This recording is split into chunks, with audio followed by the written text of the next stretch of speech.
రెండవ ఆరాధనలో మరి సాయంకాలం నాకు కూడి వచ్చిన మీకు అందరికీ కూడా ప్రభు పేరిట వందనాలు చెల్లిస్తున్నాను. మరి ఈరోజు మన ధ్యానాంశం ఏంటి అంటే, పరిశుద్ధ గ్రంథంలో అబద్ధం ఆడినటువంటి వారు ఎవరు, వాళ్ళ అబద్ధం ఆడడం వల్ల వారు పొందుకున్నటువంటి శ్రమ ఏంటి అనే విషయాలు మనం ధ్యానించాలి. ఎందుకంటే ఒక టాపిక్ మనం మాట్లాడుకుంటే ఎవరైనా అబద్ధం మనం ఎప్పుడైనా ఆడినప్పుడు వ్యక్తులు మన హృదయంలో అయ్యో ఫలానా వ్యక్తి అబద్ధం ఆడాడు కదా, దానికి ఆయన ప్రతిఫలం ఏమి పొందుకున్నాడు అనేది మనకు గుర్తు రావాలి. మనకు గుర్తు రావాలంటే మన బైబిల్ గ్రంథంలో ఎవరెవరు అబద్ధాలు ఆడారు, ఏ విషయంలో అబద్ధాలు ఆడారు అనే విషయం 7 గురించి ఈరోజు మనం ఏడుగురు అంటే 7 అనేది సంపూర్ణమైన సంఖ్య కాబట్టి 7 ఎవరు వాళ్ళు 7 మరి ఏ విషయంలో వాళ్ళు అబద్ధం ఆడారు, దానికి వాళ్ళు పొందినటువంటి ప్రతిఫలము ఏంటి అనేది మరి ఈరోజు ఆ 7 వ్యక్తుల గురించి మనం మాట్లాడుకుందాం. మరి సర్వసాధారణంగా అయితే మరి మనకు జనరల్గా తెలిసేది ఎవరు అబద్ధం అనగానే మనకు జనరల్గా మన నోటిలోనే ఉంటుంది ఎప్పుడు అది అబద్ధం అనగానే ఎవరు అంటే మన నోటికి వచ్చేసి మొట్టమొదటి వ్యక్తి ఎవరంటే పేతురు అనుకోండి, అపోస్తలుడైన పేతురు. మరి యేసు ప్రభువును సిలువకు అప్పగిస్తున్నప్పుడు, ఆయనకు తీర్పు జరుగుతున్నప్పుడు, ఆయన గెత్సెమనే తోటలో ఉన్నప్పుడు ఆయన చేసింది ఏంటంటే, ప్రభు అందరూ విడిచిపోయినప్పటికీ నేను మాత్రం నిన్ను విడిచిపోను. అయినప్పటికీ మరి ఆయనకి ఎప్పుడైతే తీర్పు జరుగుతుందో ఆయనను వదిలేసి ఆయన గ్రామంలోని ఆ పట్టణంలోకి ప్రయాణిస్తున్నప్పుడు మరి చిన్నది చూసి నువ్వు నజరేయుడైన యేసుతో ఉన్నవాడవే కదా, గలిలయుడైన యేసుతో నువ్వు ఉన్నవాడవే కదా అని అన్నప్పటికీ కానీ ఆయన అబద్ధం అప్పటికి ప్రభు ఆయనతో నువ్వు కోడి కూయక ముందు 3 సార్లు నువ్వు అబద్ధం ఆడుతూ అంటాడు. కానీ అలాంటి అబద్ధమైనటువంటి వ్యక్తే ఒకనొకనాడు అబద్ధకుడే, ఒకనొక రాజు దేవుని చేత మరి దేవుడు ఏదైతే తన ద్వారా చెప్పాడో అవి నెరవేర్చబడటమే కాకుండా మరి ఎప్పుడైతే యేసు సిలువ మరణం పొందిన తర్వాత మరి ఆ యొక్క తాబోరు కొండ దగ్గరికి వెళ్ళినప్పుడు మరి యేసు ప్రభు రూపాంతరం పొందిన తర్వాత మీకు నేను ఆదరణకర్తను పంపిస్తాను, మరి మీరు కనిపెట్టుడని వారికి చెప్పడము, మరి దానిని పట్టుకొని వీళ్ళు కనిపెట్టుకొని ఉండడము.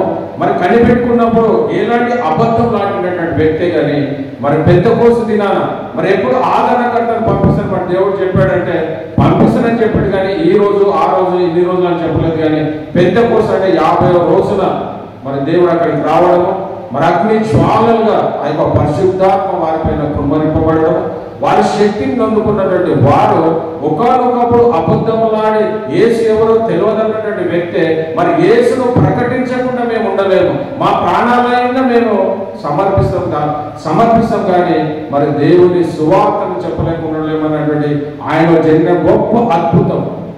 మరి ఈరోజు మనం నేర్చుకోవాల్సింది ఏంటంటే మనం కూడా అలాంటి పేతురు లాంటి స్థితిలో గిట్ట మనం ఉన్నామేమో. మరి కొన్ని మన జీవితాన్ని బట్టి మన కలిగిన అవసరాలను బట్టి మరి అక్కర్ల నిమిత్తం మనం ఏ విధము చేతనైనా మనం అబద్ధాలు ఆడేవారిగా కనుక ఉంటే మానవుడు మరి పేతురును క్షమించిన దేవుడు ఈ రోజు నువ్వు దేవుని సన్నిధికి వచ్చి ఆయన సిలువను ఆశ్రయించిన వాడవైతే మరి పేతురును ఏ విధంగా అద్భుత రీతిగా మరి దేవుడు వాడుకున్నాడో మరి నన్ను అలాంటి స్థితిలో ఉన్నాడు. మరి పేతురు ఏ విధంగా తనను తాను తగ్గించుకొని ఎప్పుడైతే పరిశుద్ధాత్మను పొందుకున్నాడో మరి ఆయన చేసినటువంటి గొప్ప అద్భుత కార్యం. మరి మొట్టమొదటి ఎప్పుడైతే పరిశుద్ధ ఆయన ఒకే ఒక ప్రసంగానికి మరి 3000 మంది మరి రక్షింపబడ్డారు. అదేవిధంగా తర్వాత మన నెక్స్ట్ ప్రసంగం చేసినప్పుడు 5000 మంది పురుషులు రక్షింపబడ్డట్టుగా మనం చూస్తాం. అంటే ఆ సంఖ్య విస్తరించుకుంటూ అంటే దేని వలన అంటే అది పరిశుద్ధాత్మ వలన తప్ప మరి తన యొక్క శక్తి కాదు. ఎప్పుడైతే మనం కూడా మరి అలాంటి శక్తిని పొందుకున్న వారికి ఉంటే మరి ఆనాడు మరి పేతురు చేసినట్టు అనేకమైన అద్భుత కార్యాలు దేవుడు ఈ రోజు మరి యుగములో మరి నేను నిన్న నేడు ఒకే రీతిగా ఉన్నటువంటి దేవుడు మరి ఆయన వాగ్దానం ఎప్పుడు నిరంతరం కాదు కాబట్టి ఇప్పుడు కూడా మన ఏడలో జరిగించడానికి ఉన్నాడు. కానీ మనము మరి ఆ పరిశుద్ధాత్మను పొందుకునే స్థితిలో మనం ఉన్నామా? మరి ఎప్పుడైతే పరిశుద్ధాత్మ పొందుకున్న తర్వాత మొట్టమొదటి అద్భుత కారణం మరి ఆ శృంగారం అనే దేవాలయం వద్ద మరి ఆయన పుట్టుక నుంచే ఆయన పుట్టివాడి కాలు లేనటువంటి వ్యక్తి ఎక్కడైతే తన భిక్ష పడుకోవడానికి వచ్చి అక్కడ కూర్చున్నాడో మరి వీళ్ళని చూసినప్పుడు వీళ్ళు నాకు ఏదైనా ఇస్తారేమని మరి పేతురు యోహాను ఆ దేవాలయం వెళ్తున్నప్పుడు మరి చేసినట్టు మా దగ్గర వెండి బంగారాలు లేవు, కానీ మేము ఎవరినైతే కలిగి ఉన్నామో ఆ నజరైన యేసు క్రీస్తు నామంలో నీకు స్వస్థత కలిగినని చెప్పినప్పుడు ఆయన లేచి నడిచినట్టు ప్రియులారా. కాబట్టి వీళ్ళు ఎప్పుడు సమాజ మందిలో పోకూడదు. అది చూసినట్టు అనేక మంది అక్కడ ఒక గుంపుగా కూడి మరి ఏమి జరిగిందని చెప్పు ఆ వార్తలు ఉన్నటువంటి ఆ ప్రాంతంలో ఉన్నవాళ్ళందరూ కూడా వీళ్ళు చేసినటువంటి కార్యాన్ని బట్టి మరి అందరూ కూడా మారు మనసులోకి వచ్చారు పిల్లలు.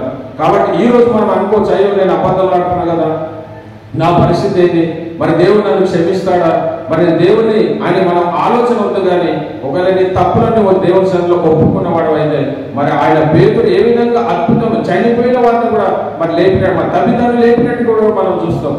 మరి ఆ విధంగా ఆయన చేసిన గొప్ప అద్భుత కార్యాలు మరి ఈరోజు మన సంఘంలో అలాంటి కార్యాలు జరగాలని మరి మనం కూడా ఎలాంటి స్థితులు ఉన్నప్పటికీ మనం దాని గురించి మరి అయ్యో నేను అబద్ధికులు ఆడుతున్నా కదని కాదు, కానీ ఇంతవరకు నువ్వు ఆడావేమో ఇప్పటి నుంచి దేవునితో ఒక నిబంధన చేసుకో, ప్రభా నేను తెలుసో తెలియక అబద్ధాలు ఆడాను, మరి ఇప్పటి నుంచి నీ కొరకే నేను జీవిస్తాను, నీ పరిచయంలో నేను ఉంటాను అని నువ్వు తీర్మానం కనుక తీసుకుంటే దేవుడు తప్పకుండా నీ పాపాలన్నిటిని క్షమించి మరి తర్వాత ఆయన గొప్ప వ్యక్తిగా నేను వాడుకున్నాడు పిల్లలు. కాబట్టి లూకా సువార్త మరి 22వ అధ్యాయం ఆ 54-60 చూస్తే మరి ఆయన చెప్పినటువంటి మాటలు కనుక మనం ఆయన చెప్పిన మాటలు చూస్తే మరి ఆయన అబద్ధం ఆడినట్టుగా మనం చూస్తాం పిల్లలు. 54 వారు ఆయనను పట్టి ఈడ్చుకొని పోయి వారు ఆయనను అంటే యేసు ప్రభువును ఈడ్చుకొని పోయి ప్రధాన యాజకుని ఇంటిలోకి తీసుకొని పోయి మరి పేతురు దూరంగా వారి వెనుక వచ్చుతుండెను.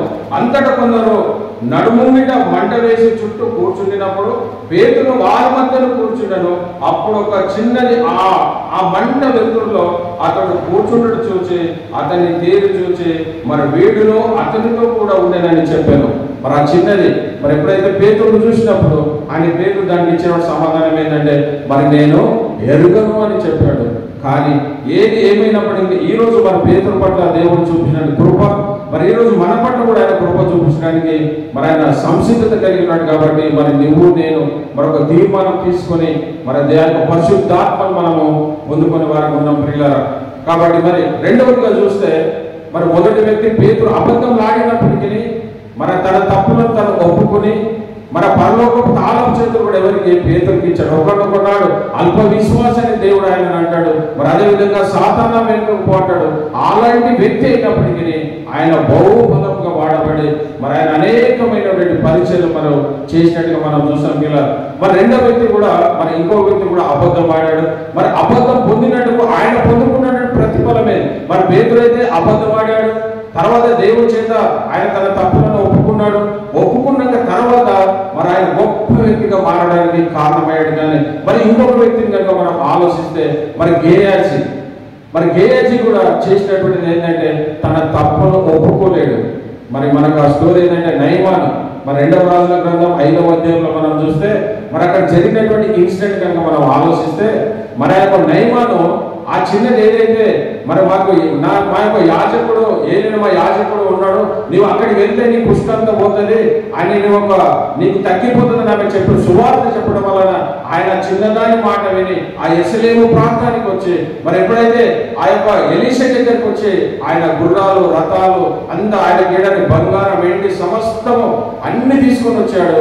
మరి వచ్చి ఆయన వాకిట నిలిచినప్పుడు మరి ఎలీషా చెప్పింది ఒకటే మాట, నువ్వు వెళ్ళి యోర్దానులో మరి మునుగుమని చెప్తాడు. 3 మార్లు మునిగితే మరి నీకు నీ శరీరము మరి నీకు స్వస్థత కలుగుతుందని చెప్పాడు. కానీ ఆయన ఏమనుకున్నాడంటే అసలు ఈ లేని సేవకుడు అంటే నా దగ్గరకు వచ్చి ప్రార్థన చేయాలి, నేను గొప్ప వ్యక్తిని, నేను ఆయన సైన్యానికి అధిపతి అయినటువంటి వాడు కాబట్టి నా దగ్గరకు వచ్చి నాకు చేయబెట్టి ప్రార్థన చేస్తాడేమో అనుకున్నా. కానీ అసలు ఈ నదులు లేవా మా దగ్గర, ఇంతకంటే కూడా అనేకమైన మంచి మంచి నదులు ఉన్నాయి, కానీ మరి ఆయన యోర్దాను పోయి మునుగుతాడని చెప్పినప్పుడు ఆయన ఆయాసం పరుచుకుంటాడు. మరి దైవసేవుడని ముందుకు వచ్చి ప్రార్థన చేయాలి, కానీ నువ్వు వెళ్ళిపోతాడు ఒకటే మాట ఆయన చెప్పింది, వెళ్ళిపో ఆ యోర్దానులో 3 మార్లు మునుగు అని చెప్పాడు. కానీ దానికి తన మనసు దొచ్చుకున్నవాడు తన ఎంబడి వచ్చినటువంటి దాసుడు ఎవడైతున్నాడో, అయ్యా ఆ మాటకు మీరు ఎందుకంత చింతపడుతున్నారు, మీకు ఇంకా బంగారం వెండి ఇంకా సమస్తం ఏమంటే మీరు ఇచ్చేవారు కాదా, ఇంకా వేరేదేదైనా చేయమంటే మీరు చేసేవారు కాదా. కానీ ఆయన చెప్పింది ఏంటి, ఆ యొక్క యోర్దానులో మీకు మునుగుమంటున్నాడు కాబట్టి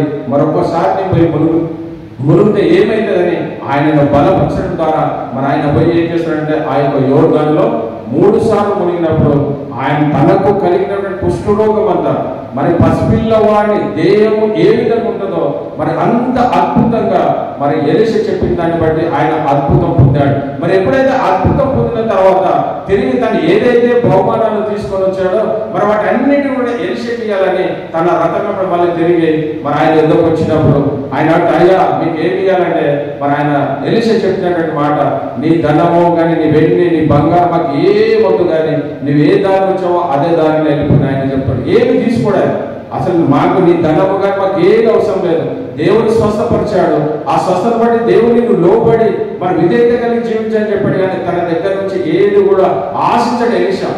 కానీ తన దగ్గర ఉన్నటువంటి మరి గేహాజీ కూడా మరి ఎంతంటే గొప్ప వ్యక్తి, ఆయన కూడా అంత గొప్ప వ్యక్తి కానప్పుడు మన ప్రవక్త దగ్గర ఆయన ఒక పరిచారకుడు ఉన్నాడంటే మరి మామూలు వాళ్ళని ఎవరు పెట్టుకోరు. ఆయన కూడా మంచి మంచి ప్రార్థన పరుడు అయినప్పటికీ మంచి జీవితం కలిగిన వాడప్పటికీ మరి ఆయన అపవాది చేత ప్రేరేపింపబడిన వారు, అయ్యో మా యొక్క ప్రవక్త అయితే ఏమి తీసుకోవడం లేదు కానీ మరి తనకు ఆశ కలుగుతుంది, మరి ఆయన ఇచ్చేటటువంటిది అనేది నేను పొందుకోవాలని చెప్పి మరి ఆ యొక్క నయమాన్ని ఎప్పుడైతే మరి తనకు ఇంకోటి ఆయన అడిగింది ఏంటంటే, ఇక్కడ ప్రాంతంలో ఉన్నటువంటి కొద్ది మట్టిని మాకు అనుగ్రహించి నేను ఒక బలిపీఠం కట్టుకుంటా అని చెప్తాడు. మరి అప్పుడు ఆయన ఒక మట్టి కూడా మలేషియా మట్టి తీసుకోమని చెప్తాడు.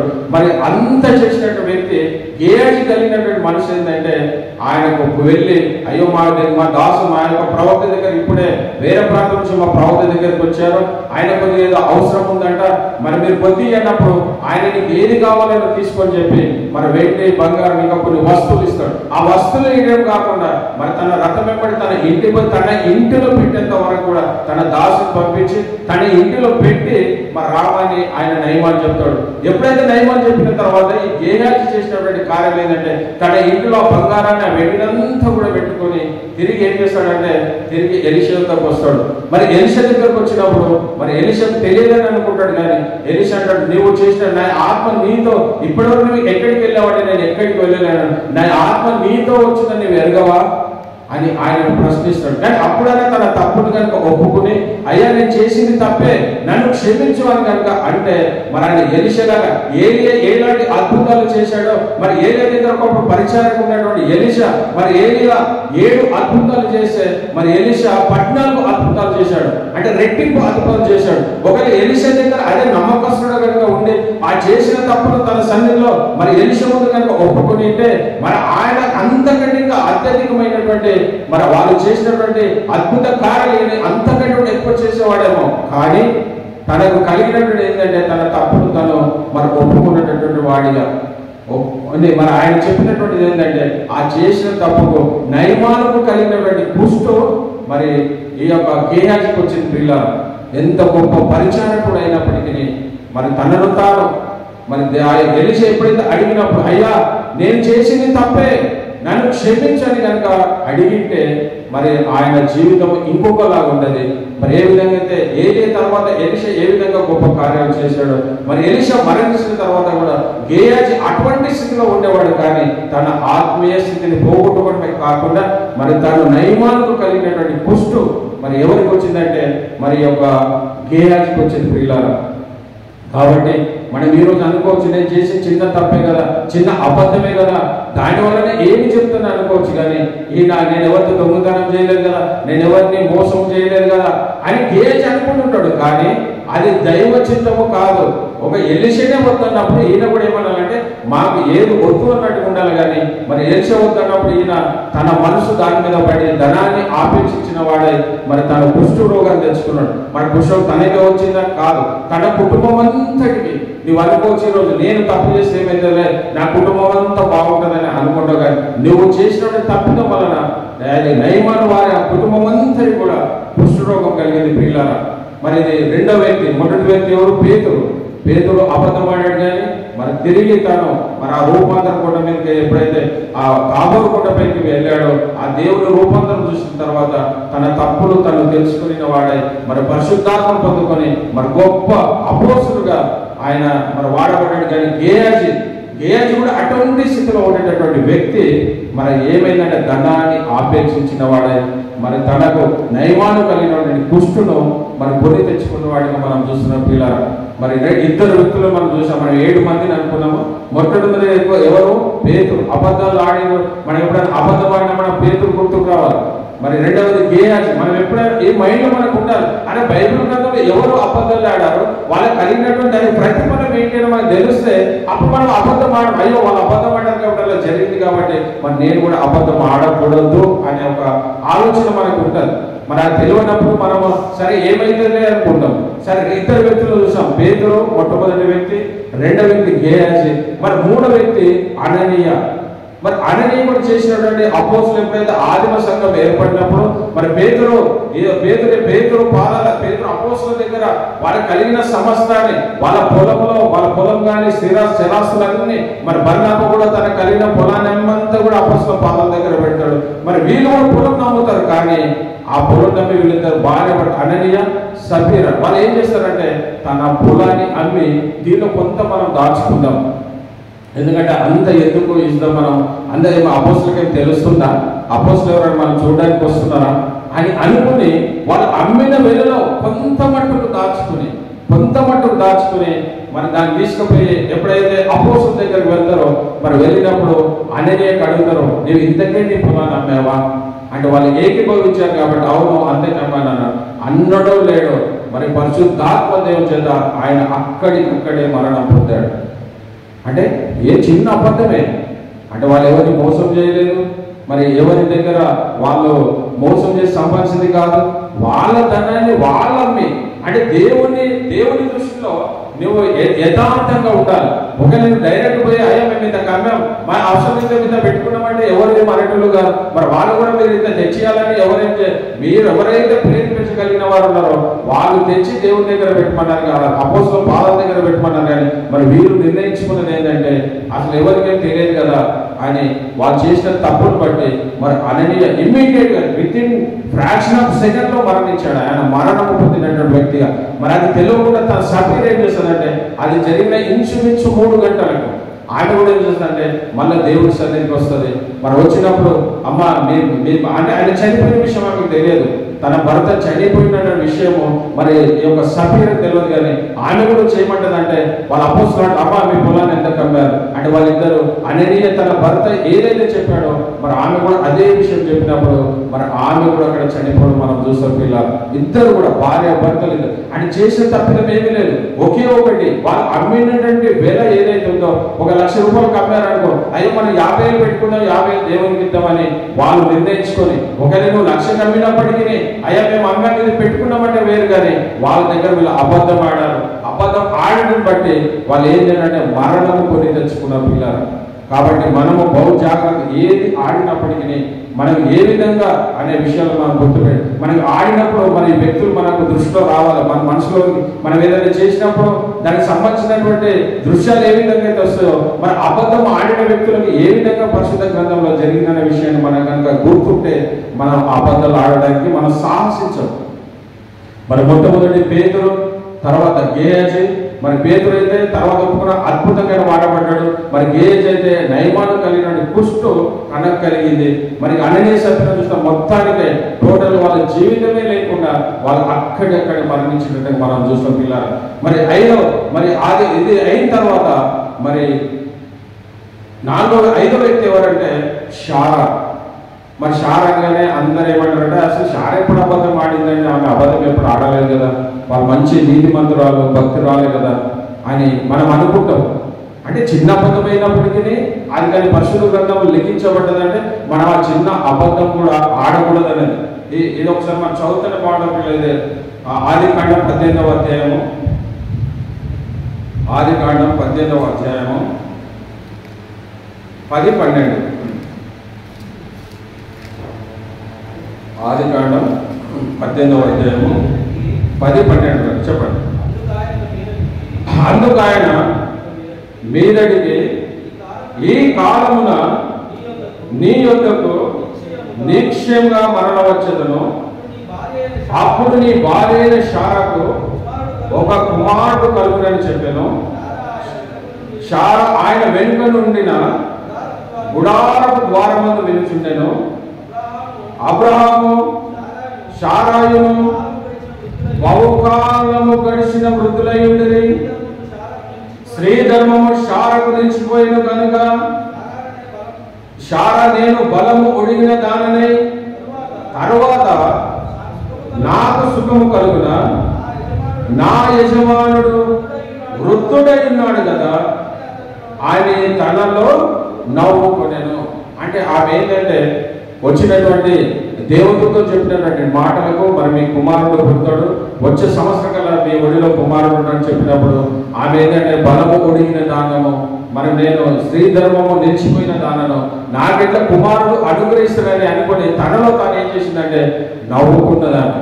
అంటే నవ్వుకున్నది. అది నవ్వుకున్నప్పుడు తర్వాత మరి 13-15 కనుక చదివినట్లయితే ఆ నవ్వుకున్న దానికి అప్పుడు దేవుడు అడిగిన మాట ఆమె చెప్పిన మాట మనం చూద్దాం పిల్లలు. అంతటి యెహోవా అబ్రాహాముతో వృద్ధురాలైన నేను నిశ్చయముగా ప్రసవించదనని శారా నవ్వునేలా యెహోవాకు అసాధ్యమైనది ఏదైనా ఉన్నదా? మీదటికి ఈ కాలమున నిర్ణయమ కాలమును నీ యొద్దకు తిరిగి వచ్చెదను. అప్పుడు శారాకు కుమారుడు కలుగునను. శార భయపడి నేను నవ్వలేదని చెప్పగా ఆయన అవును నీవు నవ్వితివనెను. మరి ఇక్కడ కూడా మరి ఆమె ముందు నవ్వింది, తర్వాత ఏంటంటే నేను నవ్వలేదు అని చెప్పింది. మరి ఏమో అంటే ఏ చిన్న అబద్ధం ఆడినా ఏది అబద్ధం ఆడినా అబద్ధము వాళ్ళు చెప్పిన మాటలు కాదంటే నాకంటే ఎలాంటి అంటే నేను వయసు మళ్ళిన దానిని కాబట్టి మరి శ్రీధర్మం ఉడిపోయింది కాబట్టి మరి నా బహుకాలం గడిచిన వృద్ధుడు అబ్రాము కాబట్టి నాకు ఇది ఎలా సాధ్యమవుతుందని అనుకున్నది. కానీ మరి యెహోవాకు అసాధ్యమైనది ఏదైనా ఉన్నదా? సమస్తము యెహోవాకు సాధ్యమే. మరి శూన్యం నుంచి సృష్టిని కలిగేసిన గొప్ప దేవుడు, ఆయనకు అసాధ్యమైనది కాదు. కానీ మరి షార్ ఏంటంటే ఆ మాట మీరు నవ్వుకున్నది. అయ్యో ఆ నవ్వుకోవడం అంటే ఇది జరుగుతుందా, అసలు ఏంది ఇట్లా మాట్లాడతారు అనే ఒక ఆలోచన నవ్వుకున్నది. కానీ దాన్ని ఎరిగినటువంటి దేవుడు నువ్వు నవ్వితివి అంటే నువ్వు అబద్ధం ఆడిందివి అని మరి మాట్లాడిన మనం చూస్తున్నాం పిల్లరా. అదేవిధంగా మరి ఆది కాండం మరి మనం ఐదు మందిని చూసాం. మొట్టమొదటి పేతురు, రెండవది గేహాజీ, మూడవది అననీయ, నాలుగవది సబీరా, ఐదవది శారా కూడా అబద్ధం. మరి తర్వాత మరి శార కుమారుడైనటువంటి ఈసాకు కూడా మరి ఈసాకు అంటే చాలా విధేయుడు, చాలా భక్తిపరుడు అని కొన్ని విషయాలలో అంటే తప్పు చేయని వాళ్ళు ఎవరు లేరు. కానీ చేసిన తప్పును తిరిగి దేవుని సన్నిధిలో మనం ఒప్పుకునే వారికి ఉండాలి. మరి ఈసాకు ఏమని అబద్ధం ఆడాడు? మరి ఆయన గురించి కూడా మనం ఆలోచిస్తే 26వ అధ్యాయము ఆది కాండము 26వ అధ్యాయంలో చూసినట్లయితే మరి ఆయన అబద్ధం ఏమి ఆడాడు అనే విషయాన్ని మనం ఒకసారి చూద్దాం ప్రియులారా. మరి 6వ వచనం 26వ వచనం ఈసాకు గెరారులో నివసించెను.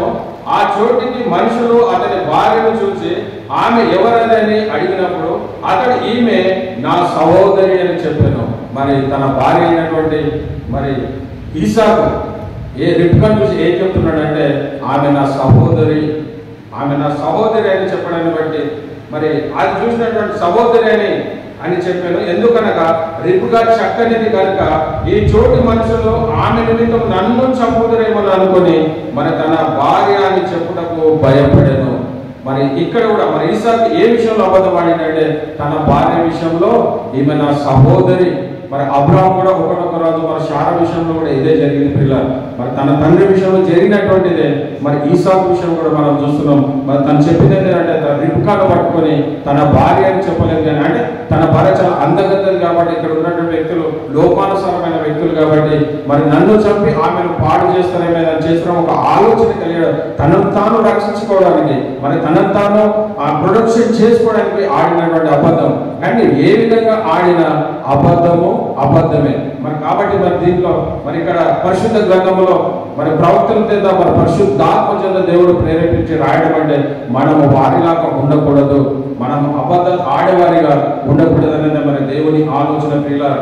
మరి యాకోబు కూడా మనం ఒకసారి ఆలోచిస్తే మరి యాకోబు ఆది కాండం 27వ అధ్యాయము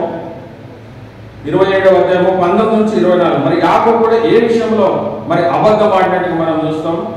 ఆది కాండము 27వ అధ్యాయము 19 నుంచి అందుకు యాకోబు నేను ఏశావును నీ జ్యేష్ఠ కుమారుడను అంటే ఇక్కడ ఈయన చిన్న కుమారుడు కానీ ఆయన చెప్తున్నట్టు మాట ఏంది నీ జ్యేష్ఠ కుమారుడు అని చెప్తారు. జ్యేష్ఠ కుమారుడు ఏశావు కానీ ఏశావు కాకుండా తను చెప్తున్నాడు, అందుకు యాకోబు నేను ఏశావును నీ జ్యేష్ఠ కుమారుడును, నీవు నాతో చెప్పిన ప్రకారం చేసినాను, నీవు నన్ను దీవించుటకై దయచేసి లేచి కూర్చుండి నేను వేటాడి తెచ్చిన దానిని తినుమనను. మరి అప్పుడు ఇస్సాకు, నా కుమారుడా, ఇంత శీఘ్రముగా అది నీకెట్లు దొరికినని అడుగగా అతడు, నీ దేవుడైన యెహోవా నా ఎదుటికి దాన్ని రప్పించుట చేత అని చెప్పాను. అప్పుడు ఇస్సాకు, నా కుమారుడా, నువ్వు ఏశావును నా కుమారుడవో కావో నేను నిన్ను తడిసి చూచెదను, దగ్గరకు రమ్మని చెప్పాను. మరి యాకోబు తన తండ్రి అయిన ఈసాకు దగ్గరికి వచ్చినప్పుడు అతడు అతన్ని తడిమి చూసి, స్వరము యాకోబు స్వరము కానీ చేతులు ఏశావు చేతులైనను. తన స్వరాన్ని కూడా తన తండ్రి గుర్తుపట్టినప్పటికీ మరి తన తల్లి ఆయన ఏశావు ఏంటంటే రోమాలు కలిగినటువంటి వ్యక్తి కాబట్టి ఆ యొక్క ఏదైతే మేకను కట్ చేస్తాడో తన తోలును కప్పిన దాన్ని చూసి అతను కళ్ళు కడిపాయి కాబట్టి తరిమి చూసినప్పుడు స్వరం అయితే యాకోబుదే కానీ మరి ఆయన శరీరం అయితే ఏశావు అనుకొని మరి ఆశీర్వాదాలన్నీ కూడా మరి యాకోబు పొందుకున్నట్టుగా మనం చూస్తున్న పిల్లలు. కాబట్టి 7 వ్యక్తులు పరిశుద్ధ గ్రంథంలో మరి అబద్ధంలో ఆడినటువంటి వ్యక్తులు ఎవరు అంటే మరి మొట్టమొదటిగా పేతురు, రెండవదిగా గేయాజీ, మూడవదిగా అననీయ, నాలుగవదిగా సఫీరా, మరి 5వది షారా, మరి 6వది ఈసాకు, మరి 7వది యాకోబు. మరి ఇంతమంది అబద్ధాలాడి మరి తమ జీవితాన్ని మరి పాడు చేసుకో. కానీ ఏది ఏమైనప్పటికీ మరి దేవుడు ఇక్కడ లిఖించాడని దానివల్ల మనం ఏదో నేర్చుకోవాలన్న పాఠాన్ని పెట్టాడు. కానీ ఒకవేళ మనం అనుకోవచ్చు, అయ్యో వాళ్ళ అబద్ధం మనకెందుకని అనుకోవచ్చు, కానీ నువ్వు వారిలాగా ఉండకూడదు, నువ్వు అబద్ధం ఆడకూడదు. వాళ్ళు తెలిసి తెలియక చేశాక నీకు ఇప్పుడు మన సేవకుల చేత నువ్వు మందిరానికి వస్తున్నావు, వాక్యం వింటున్నావు, అన్ని వింటున్నావు, కానీ నీ జీవితము క్రియలేని విశ్వాసము మృతులతో సమానం. మన సర్వసాధారణంగా అబద్ధాలు ఎట్లా ఆడతామంటే అది ఆడాలని ఆడం, కానీ ఎక్కడో ఉంటాం, ఏడున్నాం అని టైంకి రాకపోతే ఇక్కడ ఉన్నాడు అంటే దగ్గర ప్రాంతం చెప్తాం. అంటే అది తప్పు అని తెలిసినప్పటికీ మనం ఆ విధంగా చెప్తాం. ఆ విధంగా చెప్పేవారిగా ఉండకుండా మరి చివరిగా మన ఉదయకాలం ఇవన్నిటిని మనం జయించాలని, ఈ అబద్ధాలన్నింటినీ మనం జయించాలని ప్రతి ఉదయకాలంలో మన అగురు చేసినటువంటి ప్రార్థన మనము చేసేవారికి ఉంటే మన దేవుడు తప్పకుండా మరి వాటి నుంచి విడిపిస్తాడు. మరి అగురు చేసినటువంటి ప్రార్థన అదే మొట్టమొదటిగా ప్రతి ఉదయకాలంలో ఏవైతే మనం ఈరోజు ధ్యానించామో ఒకరు ఇవి మన జీవితంలో మనం ఆడకూడదు అనుకుంటే ప్రతి ఉదయకాలం మన దేవునికి మనం మొరపెట్టే వారికి ఉందాం. మరి ఆయన చేసిన మొరను ఒకసారి మనం చదువుతాం పిల్లల. మరి సామెతల గ్రంథం 30వ అధ్యాయం మరి 7వ వచనం నుంచి మరి 9వ వచనం చూస్తే మనం ఏ విధంగా మరి దేవుని చెంతనే ప్రతి ఉదయకాలం లేచిన వెంటనే మనం ఈ ప్రార్థన చేయాలి. అగుడు ఎలాంటి ప్రార్థన చేశాడో మరి వీటిని మనం జయించాలి, వీటిని మనం ఆడకూడదు అనుకుంటే మరి దేవునికి మనము మొర పెట్టుకునే వారికి ఉండాలి. మరి ఆ చేసిన మొర, దేవా నేను నీతో 2 మనవులు చేసుకొచ్చున్నాను, నేను చనిపోక ముందు వాటిని నాకు అనుగ్రహింపు. ఆయన చేస్తున్న ప్రార్థన ప్రతి ఉదయకాలంలో అగురే కాదు, కానీ నీవు నేను ప్రతి ఉదయకాలం చేసిన ప్రార్థన ఏంటంటే, దేవా నేను నీతో 2 మనవులు చేసుకుంటున్నాను, నేను చనిపోక ముందు వాటిని నాకు అనుగ్రహింపు, వ్యర్థమైన వాటిని అబద్ధములను నాకు దూరంగా ఉంచుము. మరి ఎంత శ్రేష్టమైనటువంటి ప్రార్థన! వ్యర్థమైన వాటిని అబద్ధములను మరి నాకు దూరంగా ఉంచమంటున్నాడు. మనం అబద్ధాలు ఆడకూడదు. ప్రతి ఉదయకాలంలో మన దేవునికి మనం ఈ ప్రార్థన చేసేవారిగా మనం ఉంటున్నాము పిల్లలు. మరి పేదరికమైనను ఐశ్వర్యమైనను నాకు దయచేయకుము, మరి తగినంత ఆహారం నాకు అనుగ్రహింపుము, ఎక్కువైనలా నేను కడుపు నిండిన వాడనే మరి నిన్ను విసర్జించి యెహోవా ఎవడని అందునేమో, లేక బీదవానివై దొంగిలి నా దేవుని నామమును దూషించునేమో. మరి మనం ఇలాంటి ప్రార్థన అబద్ధం మొట్టమొదటిగా వ్యర్థమైన వాటిని అబద్ధములు నాకు దూరం వచ్చమని ప్రతి ఉదయకాలంలో మనము ప్రార్థించేవారు ఉన్నాం పిల్లల. కాబట్టి ఈ రోజు చెప్పినటువంటి వాక్యంలో మరి ఎవరు అబద్ధం, మనం ఎప్పుడైతే మనం అబద్ధం ఆడుతున్నప్పుడు మన మైండ్లో వీళ్ళు వెలగాలి. ఎవరు అంటే ఈ యొక్క 7 ఎవరైతే మన దేవుని మన పరిశుద్ధ గ్రంథంలో వారి గురించి లిఖించబడ్డదో వాళ్ళు వెలిగినప్పుడు మనం ఏంటంటే ఆ తప్పులు చేయకుండా అయ్యో వాళ్ళు అబద్ధం ఆడారు కాబట్టి వాళ్ళకి జరిగినటువంటి ప్రతిఫలం ఇది అని మనం ఆలోచించుకునే వారమే.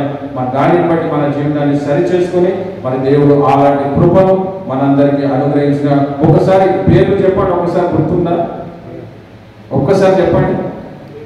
పేతురు, గేయాజీ, అననీయ, సఫీరా, షారా, ఈసాకు, యాకోబు. అంటే ఎప్పుడు మనకు గుర్తుండాలి. అబద్ధం మాట్లాడే వ్యక్తులు పరిశుద్ధంగా ఎవరు అంటే అబద్ధం అంటారో బైబిల్ గ్రంథం వీళ్ళు వాడారు కాబట్టి మనం ఆ విధంగా అబద్ధాలు ఆడకూడదు అనే ఒక ఆలోచనకు మరి పేర్లను కూడా మనకు ఒక్కసారి మనం చెప్తే ఒకసారి పేతురు, గేయాజీ, అననీయ, సఫీరా, షారా, ఈసాకు, యాకోబు అంటే ఈ యొక్క 7 మరి అబద్ధాలని ఉంటారు కాబట్టి మరి దేవుడు అలాంటి కృపను అనుగ్రహించింది కాక సమయమైంది కాబట్టి మరి ప్రార్థించుకుందాం. ప్రార్థన. మహాపరిశుద్ధమైనటువంటి మా ప్రియ పరలోకపు తండ్రి, దేవాని ఘనమైన నామమునకు వందనాలు, స్తుతులు, స్తోత్రాలు చెల్లిస్తున్నాం. మరి ఇప్పుడు నీ పరిశుద్ధ సన్నిధానం నిలబడి ప్రభా నీ వాక్యాన్ని ధ్యానించడానికి మీరు ఇచ్చినటువంటి కృపను బట్టి మీకే వందనాలు, స్తుతులు, స్తోత్రాలు చెల్లిస్తున్నాం ప్రభా. మరి పరిశుద్ధాత్మ చేతనైన ప్రభా నీ పరిశుద్ధ గ్రంథంలో లిఖించబడిన వాడి గురించి నైనా వారు చేసినటువంటి అబద్ధాలను మా ముందు పెట్టినైనా ప్రభా మీరు ఆ విధంగా మీరు ఆడకూడదు, మీరు ఆ విధంగా జీవించకూడదని చెప్పకూడదు, జీవించకూడదని నాయన మీరు మా ముందు పెట్టినటువంటి గ్రంథ ప్రకారంగా నాయన మరి విన్నటువంటి వాక్య ప్రకారంగా నాయన ప్రభా మేము ఎప్పుడు అబద్ధం ఆడిన నాయన ప్రభా అయ్యో పరిశుద్ధ గ్రంథంలో మన పలానా అబద్ధాలైన భక్తులు కాబట్టి వారు కలిగిన ప్రతిఫలం ఏదో మరి అలాంటి ప్రతిఫలం మేము పొందుకోకూడదంటే మరి పేతురు వల్లే తమ తప్పులను ఒప్పుకొని మరి గొప్ప పరీక్షలో వాడిపడిన కృపను ప్రభా ప్రతి బిడ్డకు మీరు అనుగ్రహించమని వేడుకుంటున్నాము తండ్రి. మరి ప్రాముఖ్యమైన ప్రతి ఉదయకాలం మరి అగుడు చేసినటువంటి ప్రార్థన దేవా నేను చనిపోక ముందు నేను 2 మనవులు నీకు అడుగుచున్నాను మరి వ్యర్థమైన వాటిని అబద్ధములు నాకు దూరంగా ఉంచమని ప్రతి ఉదయకాలం నువ్వు ఆ ప్రార్థన చేయగలిగిన కృపను ప్రభా మీరు ప్రతి బిడ్డకు మీరు అనుగ్రహించమని వేడుకుంటున్నాము తండ్రి.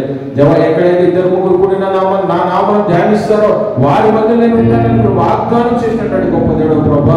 మరి 2 మనుషులైనా ప్రభా ఆ యొక్క మార్గంలో వెళ్తున్నప్పుడైనా నీ గురించి వాళ్ళు సంభాషిస్తున్నప్పుడు వారి సంభాషణ మీ నుంచి వారితో సంభాషించినటువంటి దేవుడు, వారితో మాట్లాడినటువంటి దేవుడు నాయన ప్రభా.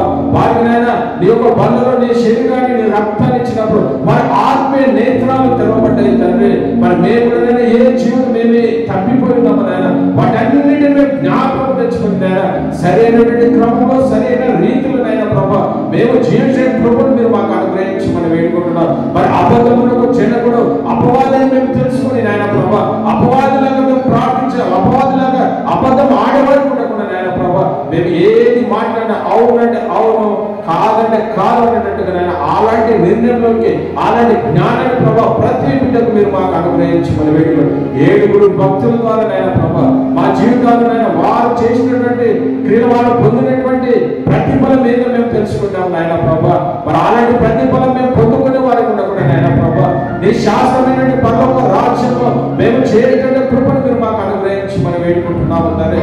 దేవా మా సంఘం సరిహద్దులను విశాలపరచండి. మరి అనేక మంది నీ సంఘానికి వచ్చిన ఆయన ప్రభా నూతన ఆత్మలు వచ్చిన కృపను మీరు అనుగ్రహించి మనం వేడుకుంటున్నాము తండ్రి. మరి సాయంకాలంలో ప్రభా బహుకొద్ది మంది ఉన్నారు కానీ ఇంకా నిశ్చితమైతే నాయన ప్రభా ఈ మందిరం అంతా నిండినటువంటి కృపను నాయన ప్రభా మరి రాబో కాలంలో నాయన ఈ సంఘాన్ని మీరు ఆ విధంగా అభివృద్ధి పరుస్తున్న విధానాన్ని బట్టి మరి మీకే వందనాలు, స్తుతులు, స్తోత్రాలు చెల్లిస్తున్న ప్రభా. మరి చేరి వచ్చిన ప్రతి కుటుంబాన్ని మీరు జ్ఞాపకం చేసుకుంటానే మరి కుటుంబంలో ఉన్న అవసరాలు అక్కలు మీరు ఎరిగినటువంటి దేవుడు ప్రభా.